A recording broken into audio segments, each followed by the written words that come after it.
많이 또 기도해 주시고 우리 관심 가져주셔서 수술 잘 마치고 또 잘 회복되어서 돌아오게 됐습니다. 오늘 이렇게 많은 분들이 보니까 목은 보이지 않고 배만 보여서 어디를 수술하셨나 그렇게 궁금하게 보시는데 목을 수술했습니다.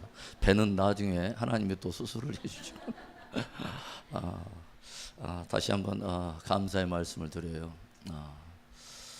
오늘 일단 우리가 성경을 우리가 읽었으니까 그동안 우리가 배웠던 절기를 조금 이렇게 종합적으로 복습해보고 다음 주일부터는 금요일 날 12주 과정으로 성경 종합 개관을 다시 한번 우리가 다룸으로 인해서 각 사람이 하나님의 말씀에 다시 한번 견고한 뿌리를 점검해 볼 수 있는 그런 시간을 가지려고 합니다.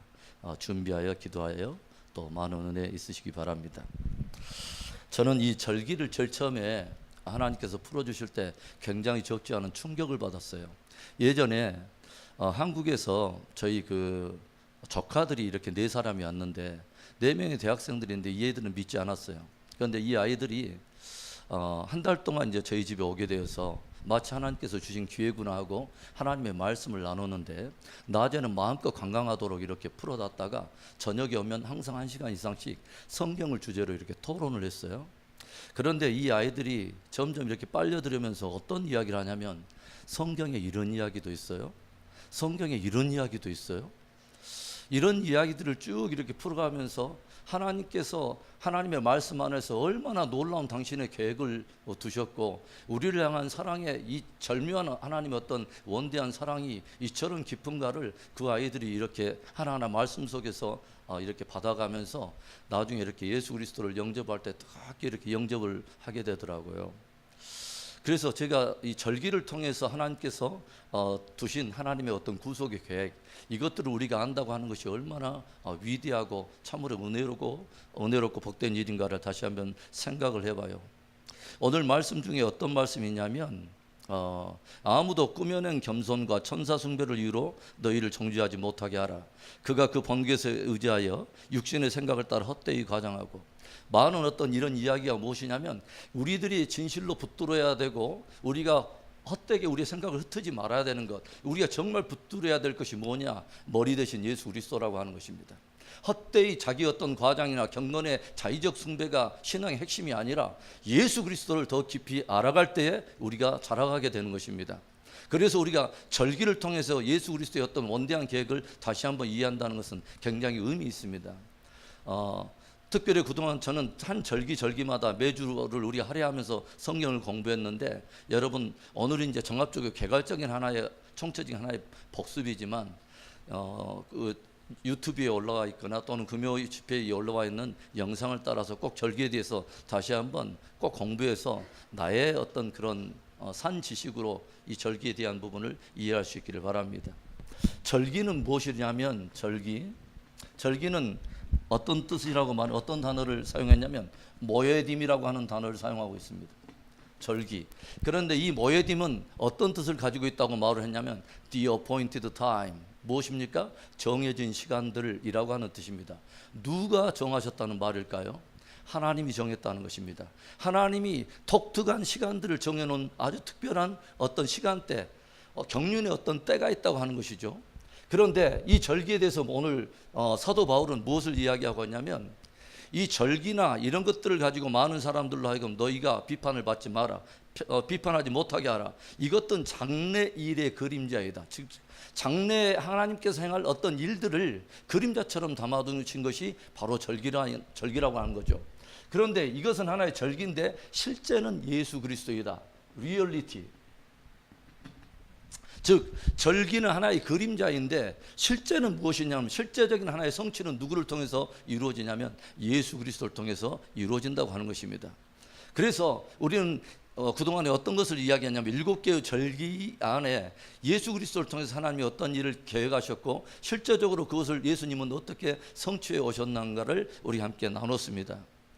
그래서 이 절기가 되면 하나님께서 뭐냐면 구속받은 이스라엘 백성 아무나 모이라고 하지 않고 구속받은 자들을 이 절기로 모으셨어요. 아주 굉장히 의미 있죠.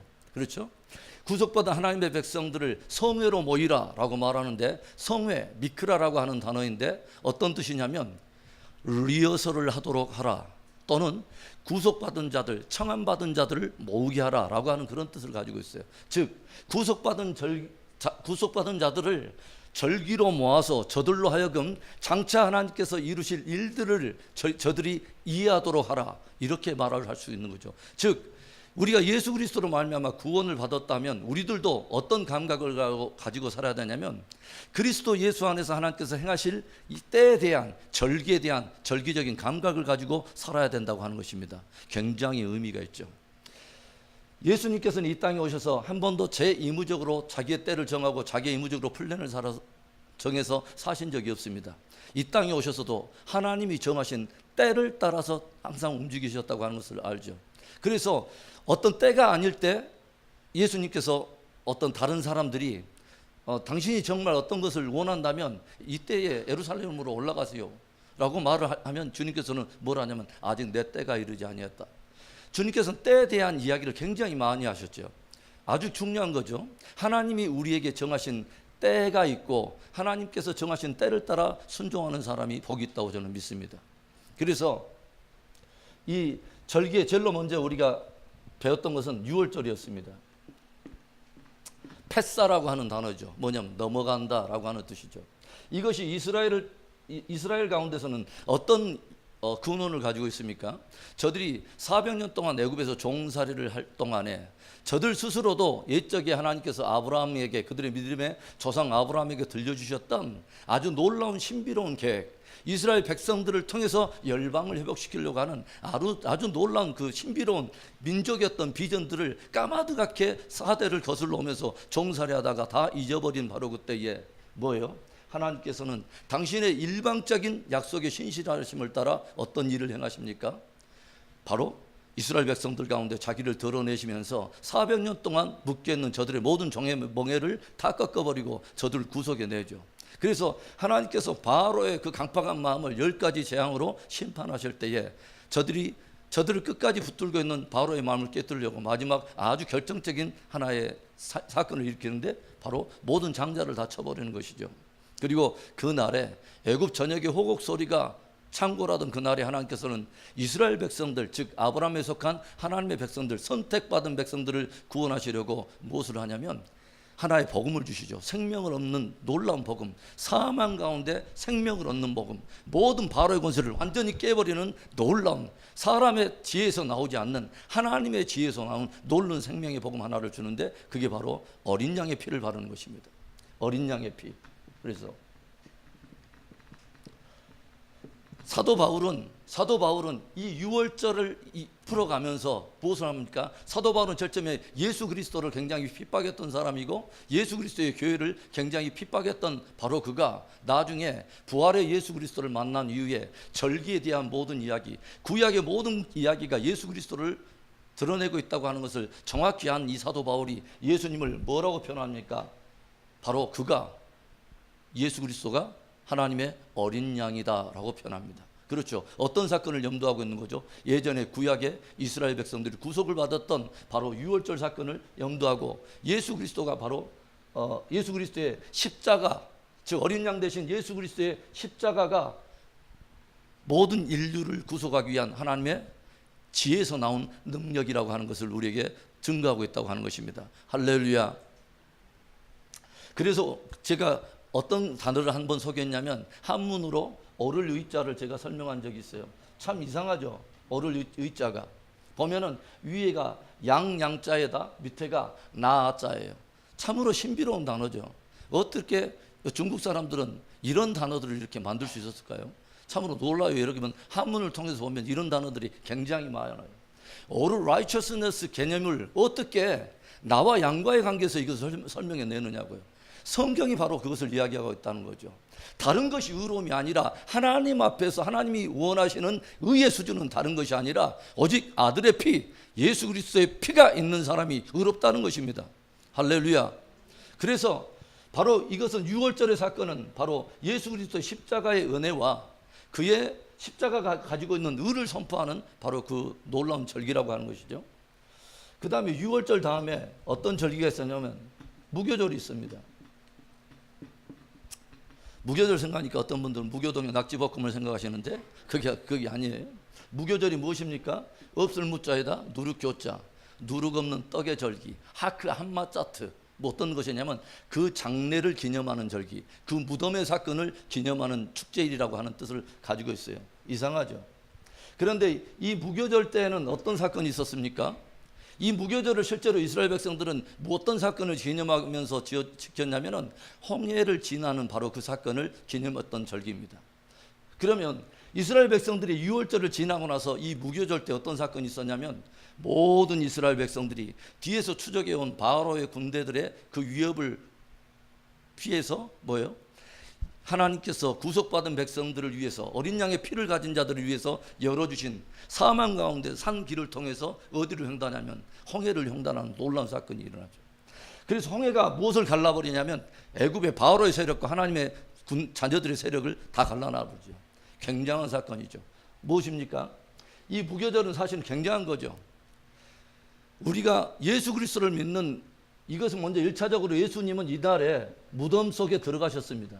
무덤 속에 들어가셨습니다. 이것은 또 예수 그리스도 안에 있는 우리들에게는 어떤 사건을 말하냐면 더 이상 이제는 뭐요? 어린 양의 피 안에 있는 어린 양의 피 안에서 거듭난 하나님의 자녀들을 바로의 세력이 틈타지 못한다는 것입니다. 하나님께서 그것을 갈라버린다고 하는 거죠. 굉장한 사건이죠. 그래서 그리스도와 함께 죽고 그리스도와 함께 연합한 자들의 놀라운 그 신앙, 내가 그리스도와 함께 십자가에 못 박혔나니, 그리스도가 십자가에 못 박혔는데 하나님은 무엇이 하나님의 능력이냐면 저를 믿는 우리들을 그 십자가 안에다 놓고 주님이 십자가에 못 박힐 때 우리를 더불어서 십자가에 못 박았다고 하나님이 보신다고 하는 것입니다. 할렐루야. 굉장한 사건이죠. 그래서 그 장사 지낸 바 된 바로 그 사건을 기념하는 것이 바로 누룩 없는 떡, 무교절이다. 무덤의 사건 말입니다. 그리고 그 다음 바로 날이 이게 니산월, 즉 1월 14일에 있었던 일이고 이게 15일 날 있었던 사건인데, 그 다음에 니산월 16일 날은 어떤 절기를 이스라엘 백성들이 즐기냐면 바로 초실절이라고 하는 절기를 지키죠. 초실절 무엇이죠? 처음 초자이죠. 시작할 것. 그 다음에 열매실, 첫 열매의 절기다. 무엇을 의미할까요? 굉장한 거죠. 실제로 초실절은 어떨 때 하나님께서 지키라고 말했냐면 너희가 가나안 땅에 들어가거든 가나안의 첫 열매를 하나님께 드릴 때 이 초실절을 이때부터 지키도록 했습니다. 그러니까 절기적으로 말한다면요, 유월절 무교절 사건과 약 40년의 간격이 있는 멀리 있는 절기입니다. 어떻게 보면 가나안 땅에 들어가서 지켜야 하는 하나의 절기인데, 우리는 잘 알고 있어요. 가나안 땅이 무엇의 하나의 모형이냐면 천국의 모형인 것입니다. 그러죠? 천국의 모형. 그래서 이 초실절이 지났는데 40년이 지난 바로 그 날이 무엇과 함께 첫 절기로 범절기로 함께 맞물려 있냐면 바로 유월절 무교절과 함께 더불어서 범절기로 묶여 있다고 하는 것이 참으로 놀라운 신비죠. 그러죠? 하나님이 정하셨다고 하는 거죠. 하나님이 그리스도 예수 안에서 행하실 일을 시간 속에 정해놓은 것이 절기라고 하는 것이죠.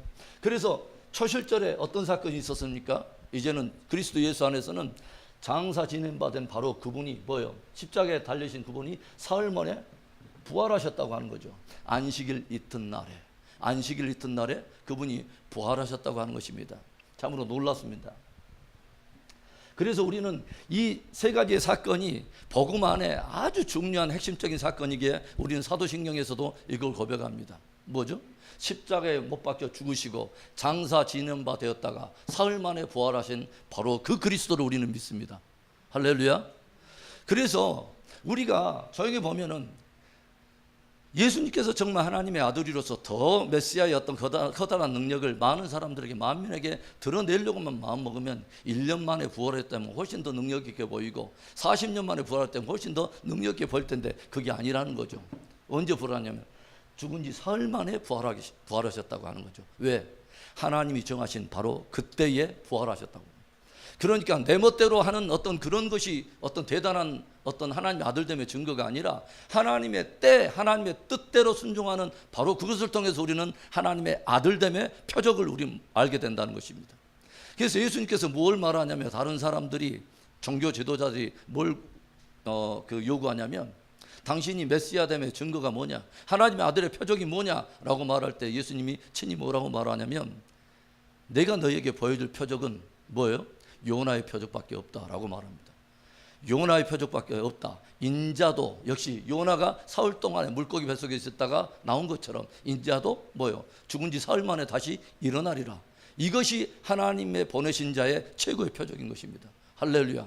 그래서 이 세상에는 많은 선지자들이 있고 이 세상을 구원하겠다고 하는 많은 종교의 이름으로, 많은 이름으로 온 거짓 선지자들이 많지만, 하나님의 아들됨의 최고의 표적은 뭐냐?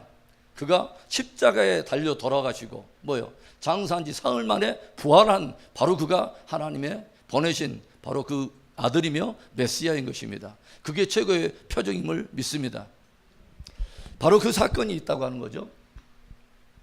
그리고 이제는 초실절이 지나고 나서는 어떤 일이 일어나면, 이날부터 50일을 계수해 가지고 50일을 계수해서 약 7주를 계산한다 해서 77절이라고 말을 하고, 50일째 지킨다 해서 오순절이라고 말을 하죠. 특별히 또 이때는 보리 추수와 관계가 있다 해서 맥추절이라고 말을 하죠. 이때 그래서 오순절이라고 말을 한다면, 이때는 그러면 어떤 사건이 있었느냐? 구속받은 이스라엘 백성들, 즉 유월절과 무교절과 초실절을 향해서 나아가는 이 믿음, 그리스도와 예수와 함께 연합하여 그와 함께 더불어 죽고 그와 더불어 산 부활의 산 소망을 가지고 구속받은 하나님의 백성들, 그들이 무엇을로 광야로 이제 나오게 되는데, 광야에 나오게 되죠. 광야에 나올 때 50일째 되던 날에 어떤 일이 뭐냐면, 저들이 어디에 도착하냐면 시내산에 도착합니다. 그래서 시내산에서 하나님께서 저들과 무엇을 하냐면 언약을 맺는다고 하는 거죠. 아주 중요하죠. 저들은 어떻게 보면 하나님을 지금 어떻게 보면 4대를 거슬러면서 종살이 하면서 하나님에 대해서 잘 몰라요. 구속을 하나님이 일방적으로 일으킨 하나님의 은혜가 있는데, 이 은혜를 하여간 얼떨결에 입고 나왔는데 그 하나님에 대해서 사실은 잘 몰라요. 그리고 하나님이 우리를 향한 계획과 어떤 위대한 비전을 가지고 있는지 잘 몰라요. 그래서 저들이 하나님께서 시내산에 저들을 다 모으시고 이 오순절을 샤봇이라고 말하죠. 샤봇. 이 뜻은 뭐냐면 맹세, 소원 이런 뜻입니다. 하나님이 온 천하 만물을 창조하신 그 하나님이 어떤 한 인생들, 더군다나 어떤 한 작게 보이는 소수 민족들과 더불어서 무엇을 기꺼이 하시냐면 언약을 맺으십니다. 맹세하십니다. 자기의 이름을 두고 맹세하십니다. 무엇을 맹세하냐면 I am your God. 내가 너희들의 하나님이 되리라. You will be my people. 너희들은 나의 백성이 되리라. 하나님과 당신의 백성 사이에 위대한 언약을 체결하신 사건이 시내산 사건의 가장 핵심적인 거예요. 우리가 아주 중요한 영적 미닝을 발견해야 되는데, 하나님은 구속받은 백성들이 광야에서 배회하면서 제멋대로 살도록 하나님은 어떤 방치하면서 그렇게 내버려 두지 않았다고 하는 것입니다. 어디로 구속받은 백성들을 모았냐면 시내산에서 모아오고 하나님께서는 하나님의 언약 아래 두셨다고 하는 거죠. 그런데 내가 너희의 하나님이 되고 너희는 나의 백성이 되리라 하는 하나님과의 어떤 하나님과 그의 백성과의 관계의 핵심이 그럼 뭐냐? 하나님은 우리의 하나님이 되고 우리는 하나님의 백성이 되는 그 핵심은 뭐냐면요, 하나님의 말씀입니다. 말씀을 주셨다고 하는 거죠. 하나님의 말씀 아주 중요해요. 하나님과 하나님의 백성들은 어떤 관계냐면요, 진리 관계입니다. 말씀 관계입니다. 할렐루야. 하나님과 당신의 백성들, 그래서 예수님께서 뭐냐면 양과 목자의 관계를 말하면서 내 양은 무엇을 듣는다고 말하면 내 음성을 듣나니라고 말합니다. 여러분, 주 음성 외에는 더 기쁨 없도다. 오늘 굉장히 예언적인 찬양을 한 거예요. 예, 기쁘고 기쁘도다. 참 기쁘도다. 나 주께 왔사오니. 무엇으로 인하여 우리가 어떤 고난과 연단과 세상의 거친 풍파가 이 세상에 쏟아질 때 저와 여러분들이 가장 크게 들어야 될 것이 뭘까요? 세상과 환경의 소리입니까? 고난의 크기입니까? 아닙니다. 내 내면의 참소의 소리일까요? 아닙니다. 우리 믿음의 백성들은 뭐 하나를 딱 들여야 사냐면 하나님의 입으로 나온 말씀을 들을 때 살아나는 것입니다. 굉장히 중요한 거죠. 그래서 광야에 나온 구속의 백성들이 엄한 것을 쫓아가고 그럴 때는 다 광야에서 좌절하고 넘어지는 거예요. 오직 하나를 붙들 때 승리하는 것입니다. 뭐요? 하나님과 나와의, 주는 나의 하나님이요 나는 당신의 자녀요 당신의 백성입니다. 그럼 하나님 무엇을 주시냐면 말씀을 주십니다. 하나님의 말씀 아주 굉장히 중요하죠. 그래서 광야에 이미 뭐요? 구속을 그리스도 예수 안에 있는 구속을 나의 믿음으로 붙들고 홍해를 건넌 자들, 그리스도와 함께 죽고 그와 더불어서 연합하여 이제는 뭐요? 내 안에 일어날 또 하나의 가나안 땅의 산 소망, 영원한 영광의 그 소망을 향해서 나아가는 백성들을 하나님께서는 광야에 방치하지 않고 무엇을 붙들고 승리하라고 말하냐면 말씀을 붙들라는 것입니다. 진리 관계입니다. 굉장히 중요하죠. 그래서 제가 우리 은혜 비전교회 개척할 때부터 지금까지 가장 많이 쓰는 단어가 있다면 저는 진리라는 말을 많이 썼습니다. 여러분, 진리 관계이고요. 마지막 시대 전쟁도 그럼 뭘까요? 진리 전쟁입니다. 무엇의 뿌리를 박아야 되느냐? 진리의 뿌리를 박아야 됩니다. 할렐루야. 흔들릴 것에 뿌리를 박는 사람은 흔들릴 무엇인가가 사라질 때 그 가졌던 소망도 다 흔들리겠지만 저와 여러분이 그리스도 예수 안에 붙들고 있는 그 소망이 산 소망입니다. 할렐루야. 그것이 영원한 것입니다. 그래서 하나님께서는 당신의 말씀을 두시고 또 뭐예요? 이 공동체를 각자 각계 전투로 내 멋대로 살라고 하지 않고 신앙의 공동체로 부르심이 있다는 거죠. 공동체로 또 부르셨다고 하는 것이죠. 굉장히 중요한 이야기입니다. 그래서 이 광야를 횡단하는 이스라엘 백성들을 조용히 보면 거기에 교회론이 나오고요. 거기에 어떤 아주 중요한 어떤 말씀관이 등장하고요. 굉장히 중요한 신앙관이 거기 안에 있는 것이죠. 그래서 공동체로 부르신 바로 그 이유가 있고 또 하나 뭡니까? 저들로 하여금 늘 성막을 중심으로 살도록 했다고 하는 거죠. 하나님 중심, 하나님의 집을 중심으로 신앙 공동체를 이루겠다는 우리의 신앙생활의 가장 핵심, 신앙 승리의 가장 핵심적인 비결이 여기 있습니다. 뭘까요? 하나님의 말씀 중심, 그 다음에 뭐예요? 하나님과 하나님의 교회 중심. 이게 바로 신앙 승리의 원동력입니다. 할렐루야. 할렐루야. 예. 저 늦었게도 여러분 크게 해야 될 줄 믿습니다. 자, 그래서 광야에서 하나님의 공동체가 승리할 수 있도록 이런 비밀한 것들을 주셨다고 하는 거죠. 제가 이번에 한국에 머물면서 어떤 생각을 해봤냐면 굉장히 총체적인 위기의 시대이구나. 야, 이제는 국소적인 어떤 영역이 아니라 어마어마한 어떤 위기적인 반기독교적인 어떤 요소들이 한두 가지가 아니라 총체적으로 하여간 밀려드는 시대이고 어떤 한 세대뿐만 아니라 모든 세대를 타겟으로 한 어마어마한 시대가 몰려오고 있구나. 그 가운데서 무엇을 집중할 것인가? 우리는 무엇을 붙들고 나갈 것인가? 하나님께서는 딱 그 중요한 원리를 여기에 주셨다는 거죠. 하나님의 말씀, 그리고 공동체 중심, 그리고 하나님 중심. 아주 너무너무 중요한 것이죠, 여러분. 그래서 이제 오순절이 이르렀을 때 이 시내산에 아주 중요한 사건이 일어난다. 그래서 구속받은 하나님의 백성들은 진리와 함께 동행해야 된다. 광야에서 이것밖에 없다. 그래서 요 동행하던 바로 이때에 이제는 뭐예요? 오순절이 지나고 나면 이제는 넉 달 동안에 여름 농사 기간이 있어요. 그래서 넉 달 동안 이제 여름 농사를 짓는 동안에 서서히 이제 넉 달이 지나가면 가을 절기가 시작되죠. 이게 세 가지는 이제 범절기죠. 이것까지 한다면 오순절까지 하면 범절기인데 그 다음에 뭐요? 가을 절기 세 개가 또 한 달에 묶여 있습니다. 아주 중요한 사건이죠. 가을 절기는 이제 7월 1일이 이제 중요한 절기죠. 뭐죠? 나팔절이 있습니다. 나팔절. 그래서 제가 성경에 구약에는 어떨 때 나팔을 불었는가 하는 것들을 제가 1시간 강의를 했고 그것에 비추어서 나팔절이 가지고 있는 많은 의미들을 여러분과 함께 나눴어요. 그래서 나팔절을 또 다른 히브리 이름으로 일컫는 9가지 이름을 여러분에게 소개를 했어요. 이스라엘 백성들을 주로 나팔을 어떨 봅니까?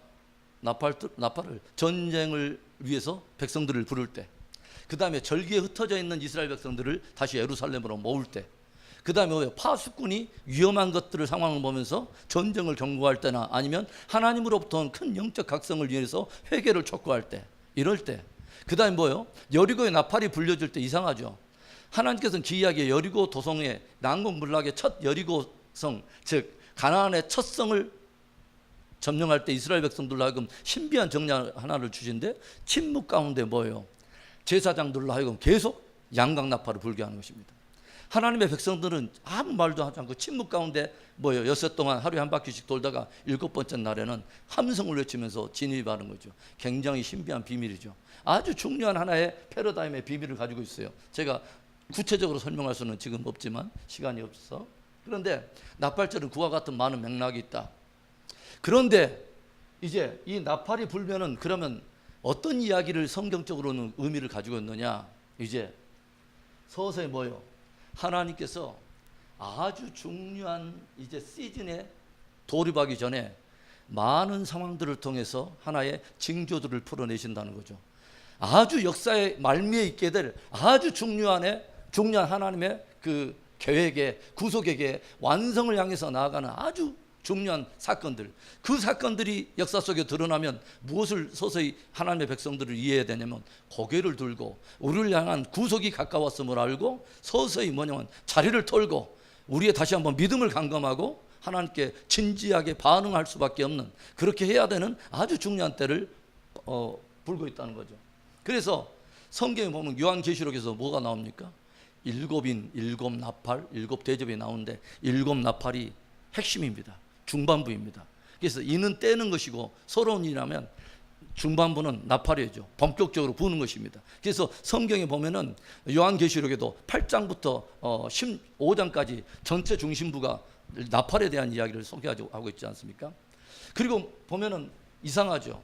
7교회에 대한 이야기를 요한계시록에서도 2장 3장에서 이야기하는데 그때 어떨 때 하나님께서 그것을 말씀하는 사도 요한이 성령의 충만함을 받아서 어느 큰 날에 성령의 충만함을 받고 뭐요? 내 뒤에서 나팔 소리 같은 큰 음성이 나는 것을 듣고 그 음성의 실체를 돌아보려고 뒤를 돌아볼 때에 너의 이제 보는 것을 다 일일이 기록해서 7교회 사자에게 보내라 해서 나팔 소리 같은 큰 음성을 들었어요. 누구를 향해서 들려주는 거죠? 사도 요한을 통해서 온 교회들에게 들으라고 이 나팔을 불어주는 것입니다. 그러죠. 그래서 복음을 나팔이라고도 보통 말을 하지 않습니까? 그러면 7교회를 향한 하나님의 그 예수님께서 들려주신 핵심적인 메시지는 항상 뭘로 끝나죠? 다 진단하고 나서 너는 첫사랑 너는 버렸어. 너는 처음 행위를 버렸어. 너는 산 것 같지만 너는 죽은 믿음을 가졌어. 여러 가지 많은 것들을 진단한 후에 항상 주님은 무엇에 대한 것을 말하며 그러므로 뭐예요? 회개하라. 회개하라. 나팔절의 전체적인 컨셉은 뭐냐면 회개입니다. 그런 일들이 역사 속에 일어날 때 믿음의 성도들아 가장 너희들이 핵심적으로 너희들이 집중해야 될 것은 뭐냐면 회개신앙이다. 그동안 혹이라도 잘못됐을지라도 이런 일들이 서서히 역사 속에 국소적으로 이런 것들이 아니라 점점 강도 있게 풀어지고 모든 영역에서 방대하게 풀어질 때 수위가 점점 그 강도가 굉장히 영향력 있게 풀어질 때 너희들은 서서히 뭐예요? 너희들도 회개의 강도를 높이고 내 자신의 신앙을 살펴봐서 전심으로 하나님께 돌이키라. 이것이 회개 시즌에 부르주는 나팔절의 컨셉인 것입니다. 할렐루야. 그래서 제가 말하잖아요. 마지막 시대 최고의 신앙은 대단한 표적과 기사와 어떤 것들이 아니에요. 그런 신앙이라고 그게 아니에요. 마지막 시대 최고의 보배로운 신앙은 회개 신앙입니다. 나를 정결케 하는 것이죠. 나를 예비하는 것입니다. 그래서 이 나팔절이 불려주고 있다는 것은 막 과거 같으면 막 소리 내서 부러지겠지만 이 시대는 뭘로 풀어지냐면 징조로 풀어지기 시작하고 이런 것들이 주의 종들을 통해서 선포되기 시작한다는 것이죠. 그래서 이런 것들이 풀어질 때 그 나팔 소리를 듣고 우리는 무엇을 들어야 되냐면 그 뒤에 있는 2개의 절기가 가까이 오고 있다고 하는 것을 크게 들으라는 거죠. 뭐죠? 대속죄일이 가까이 오고 있다. 대속죄일, 염키풀 7월 10일 날, 그 다음에 7월 15일 대속죄일 다음에 뭐예요? 초막절. 초막절이 다가오고 있다. 아주 중요한 거죠. 그래서 대속죄일은 아주 중요한 절기인데 대속죄일은 어떤 날입니까? 이스라엘 백성들이 1년 동안 자기의 죄를 위해서 제사장에게 가가지고 제물도 드리고 양으로 마르는 것을 했지만 7월 10일에는 어떤 일이냐면 이스라엘이 이제 1년 동안의 모든 죄악을 총체적으로 국가적으로 총체적으로 하나님께 나아가 용서받는 하루죠. 이 날이 굉장히 중요한 거죠. 왜냐하면 그동안 막 이렇게 용서를 받았다 할지라도 7월 10일 날 대제사장이 1년에 딱 한 번 어떤 사람도 들어갈 수 없는 바로 그곳, 바로 거룩하신 하나님의 보좌가 있는 바로 그 자리에 지성소라고 하는 곳에 들어가서 온 이스라엘 백성들을 위해서 속죄했는데 이 제사장이 그날 드린 제사가 하나님께 연락이 안 되고 제사장이 거기에서 대제사장이 죽어버렸다. 그렇다면 이스라엘 백성들은 자기들 구원에 대한 아니면 속죄에 대한 확신에 대한 증거가 없어져 버리는 거죠. 그러면 저들에게는 너무너무 가장 충격적이고 가장 비극적인 어떤 일들이 일어난 것이죠. 그래서 대속죄일의 가장 핵심적인 가장 하이라이트 절정은 어디 있냐면 들어갔던 대제사장이 지성소에 들어갔던 제사장이 그 휘장을 뚫고 다시 온 이스라엘 백성들 앞에 얼굴을 내밀고 이스라엘 백성들과 대제사장이 얼굴과 얼굴을 바라보는 바로 그 순간이 최고의 절정인 것입니다. 그게 뭐죠? 속죄에 대한 확증, 구속에 대한 확증. 할렐루야. 유월절에 무교절에 초실절에 그리스도 예수 안에서 일어났던 이 사건을 내 안에 믿음을 가지고 진리와 함께 동행하고 있는 자들에게 그 구속을 최후의 확정받는 날이 언제냐면 바로 이 날입니다. 대제사장과 얼굴과 얼굴을 맛보게 되는 날. 할렐루야. 이게 바로 주님의 재림입니다. 얼굴과 얼굴을 맞이한다. 아주 중요한 거죠. 찢어진 휘장 사이로. 이날은 뭐냐? 수건을 벗겨내고 장막을 벗겨내고 얼굴과 얼굴을 대면한다고 하는 것이 대속죄일의 아주 중요한 컨셉입니다. 대제사장인 바로 예수 그리스도가 십자가에 돌아가실 때 이 땅에 있는 지성소의 휘장이 하늘로부터 물론 위로부터 아래로 찢어졌지만 주님은 그 휘장으로 들어가지 않았습니다. 어디로 들어갔다고 히브리서 기자는 말하냐면 바로 하늘 지성소에 들어가셨느니라. 할렐루야. 영원한 대제사장 위에서 우리의 속죄를 위하여 하늘 대제사장이신 바로 그분이 하늘 지성소에 들어가셨느니라. 그래서 주님께서는 이 땅에 예루살렘에 있는 그 성막에서 다시 나오는 것이 아니라 하늘로서부터 이 땅에 강림하시는 것입니다. 할렐루야.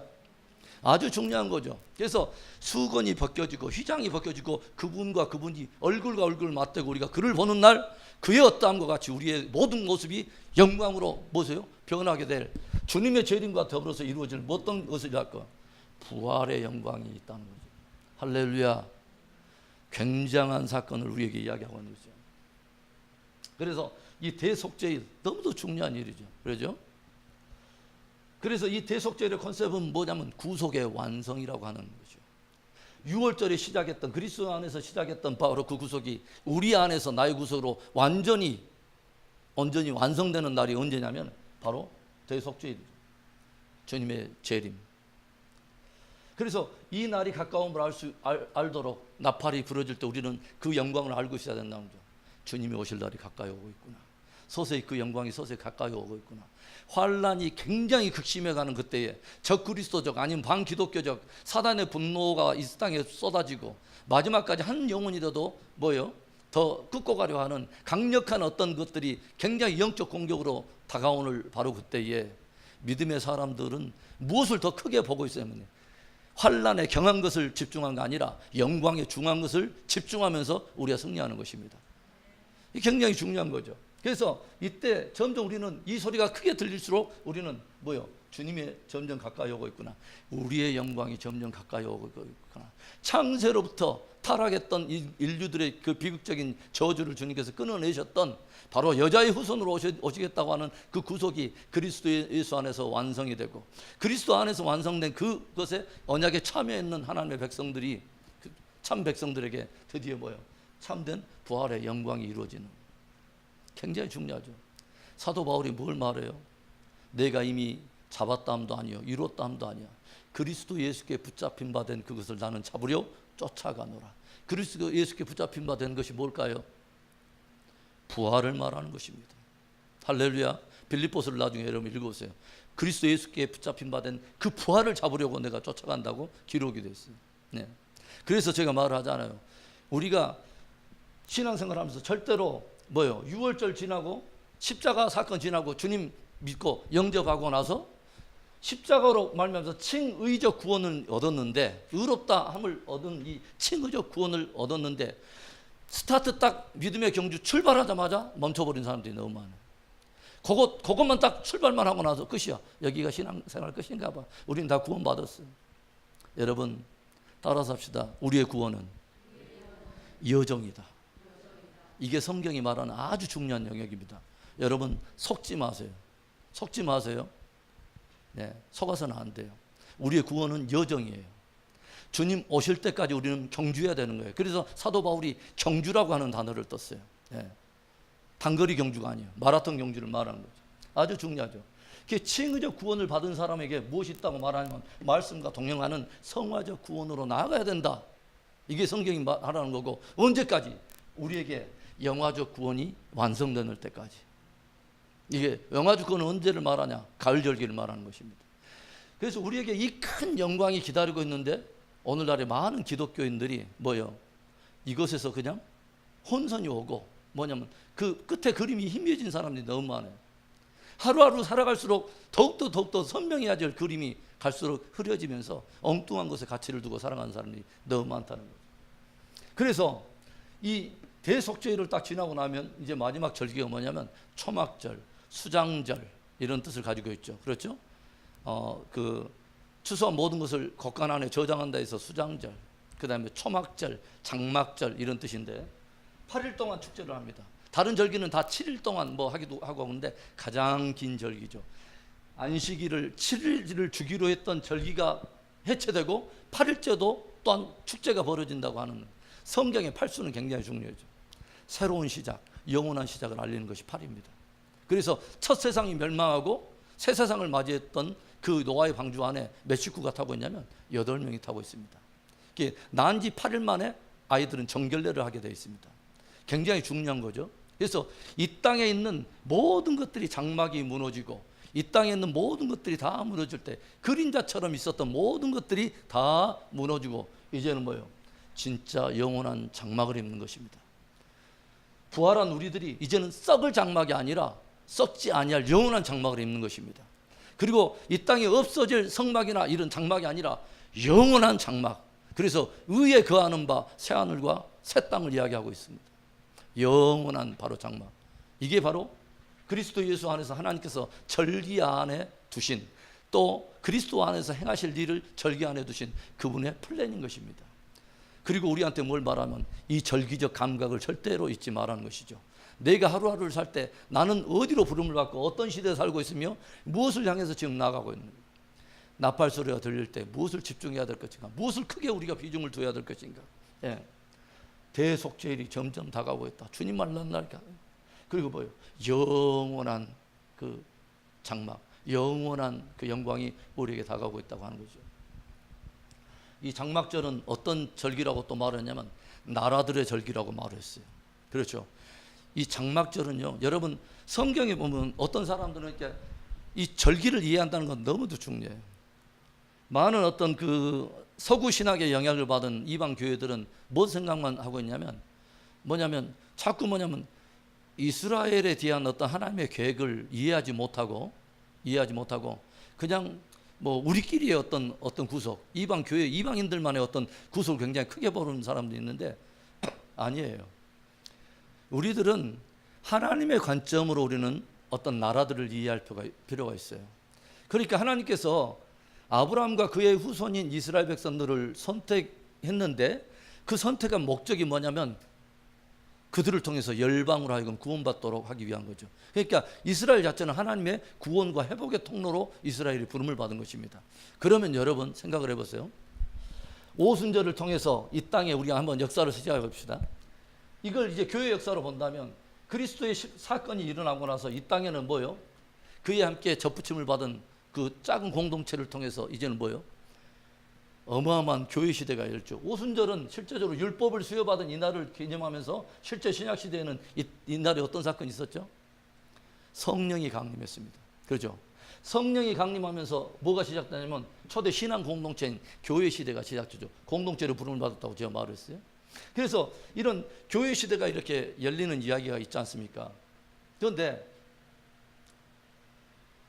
교회 시대가 열리면서 어떤 사람들이 축복을 받냐면 원래 하나님의 백성으로 초대받은 이스라엘 백성들이 은혜를 받는 게 아니라 누가 받냐면 이방 사람들이 원 감람나무 가지가 찍힌 바 되니까 이게 웬 떡이냐, 이번에 한국에서 떡 제가 많이 먹었습니다. 이게 웬 떡이냐 하면서 거기에 접붙임을 받고 하여간 어마어마하게 은혜 시대가 열리면서 상상할 수 없는 은혜를 받았습니다. 할렐루야. 그 말은 뭐냐면 이스라엘이 찍힌 바가 되지 않았다면 우리들에게 구속은 굉장히 죄가 없는 거죠.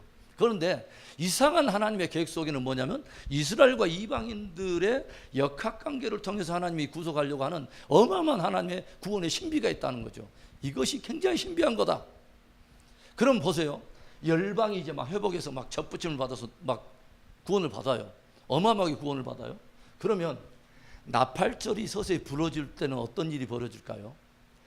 나팔절이 불기 시작하고요.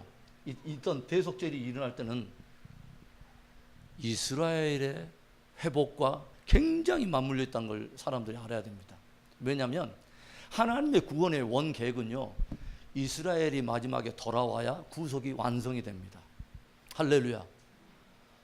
이 이야기를 저는 어떤 이야기로 여러분과 이야기하냐면 요셉의 이야기를 통해서 제가 마지막 정리해서 그 이야기만 하고 이제 마칠게요. 우리는 성경을 하나의 과거의 하나의 히스토리로 우리가 본다면 하나의 과거적 해석으로 우리는 매이게 될 거예요. 하나의 과거적 사건이에요. 그런다 우리는 과거의 요셉을 통해서 배울 수 있는 것은 꿈의 사람, 꿈은 이루어진다. 야, 그래, 비전은 각 이루어지는 거야. 그 다음에 적절한 도덕적인 어떤 교훈을 얻어요. 그 정도. 그런데 하나님의 말씀 그러지 않아요. 과거의 하나의 사건으로만 끝나지 않아요. 반드시 구약의 모든 사건은 누구의 이야기와 함께 맞물렸냐면 예수 그리스도와의 이야기와 함께 맞물려 있어요. 할렐루야. 항상 그래서 구약을 읽을 때마다 수건이 벗겨지려면 무엇을 해야 되냐면 주께로 가면 뭐요? 언제든지 수건이 벗겨지리라. 할렐루야. 주의 영이 계신 곳은 자유함이 있느니라. 그래서 예수님과 함께 이야기를 해보자 이 말이죠. 조용히 보세요. 요셉은 어느 날 꿈을 꿉니다. 그래서 어떤 꿈이냐면 정말 기가 막힌 꿈이죠. 꿈은 내가 꾸는 거 아닙니다. 성경적인 꿈은 하나님께로부터 오는 것이 그분이 행하실 비전을 우리에게 들려준 것이 꿈이에요. 할렐루야. 아주 중요한 거죠. 그래서 하나님께서 행하실 일을 요셉에게 들려주는데 그게 뭐냐면 11볕단이 어느 날 자기한테 절하는 꿈이에요. 그러죠. 생각만 해도 너무너무 신나는 꿈이잖아요. 우리가 오늘 저녁에 그 꿈 꾼다면 내일 아침에 막 간증하고 돌아다니고 난리가 나. 그 꿈만이 아니라 그 다음날은 보니까 해와 달과 11별들이 자기한테 절을 해요. 어마어마한 꿈이죠. 비전이죠. 막 이런 이야기를 듣고 굉장히 속이 껄쩍지근한 사람들이 있는데 형제들이 그러잖아요. 왜 그러냐면 얘는 11째 아들인데 그 형들이 듣기에는 얼마나 거부스럽겠어요. 우리가 니한테 잘한단 말이야? 막 그런 이야기 하잖아요. 그런데 이 꿈을 가지고 있는 요셉이 뭐예요? 어마어마한 어떤 비극 속으로 들어가잖아요. 형제들에게 팔리고 형제들에 의해서 막 노예 생활하고 뭐 하여간 요셉이 뭐예요? 죄수의 옷도 입고 누명 써서 막 이런 일 정말 굉장한 어떤 고난 속에 들어가잖아요. 그런데 나중에 뭐예요? 다시 총리가 돼서 애굽의 총리가 돼요. 총리가 됐던 바로 그때 누가 또 꿈을 꿉니까? 바로 그놈이 꿈을 꾸잖아요. 바로 왕이 애굽을 치리하던 바로 그놈이 꿈을 꾸는데 어떤 꿈을 꾼죠? 7마리 뭐예요? 암소와 그 살찐 거. 그다음에 뭐예요? 7개의 그 깡마른 이삭과 또 풍성한 이삭에 대해 먼저 풍성한 것이 오고 나서 뒤에 뭐예요? 흉악한 것들이 와서 그 이전의 풍성함을 삼켜버린 이야기. 그래서 뭐냐면 7년 풍년과 7년 흉년에 대한 이야기를 들려주고 있다는 거죠. 놀라운 하나의 은혜가 그림자처럼 보였죠. 7년 풍년을 봅시다. 요셉이 총리가 됐습니다. 요셉이 총리가 됐어요. 예전에 그 들려줬던 꿈이 요셉 안에서 성취된 거예요. 그렇죠. 해와 달과 11벌 온 나라들이 온 제국에 요셉한테 절을 합니다. 그렇죠. 어마어마한 거죠.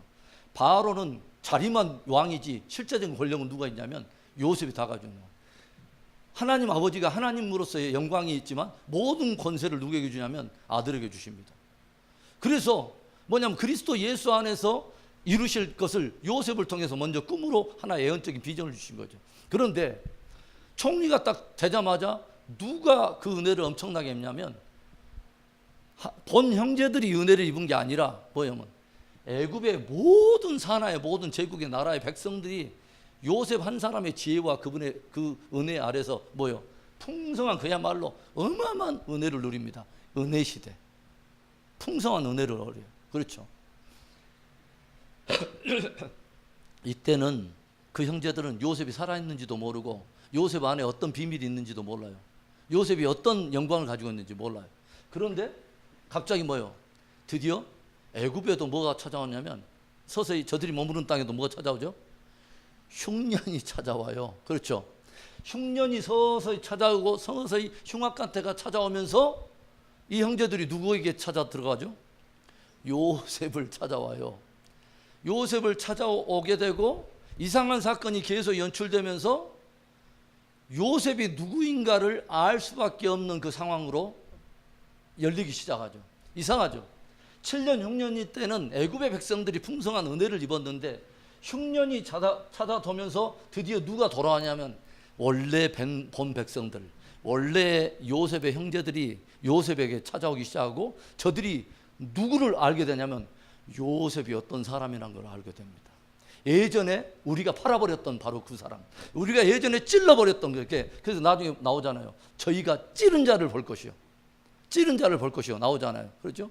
그래서 그 형제들이 환난과 점점 어려운 시대를 겪으면서 요셉에게 돌아왔던 것처럼 인류의 역사의 마지막 구석의 하이라이트 부분에 뭐가 있냐면 이스라엘의 본백성들, 유대인들의 회복이 함께 맞물려 있다고 하는 것입니다. 할렐루야.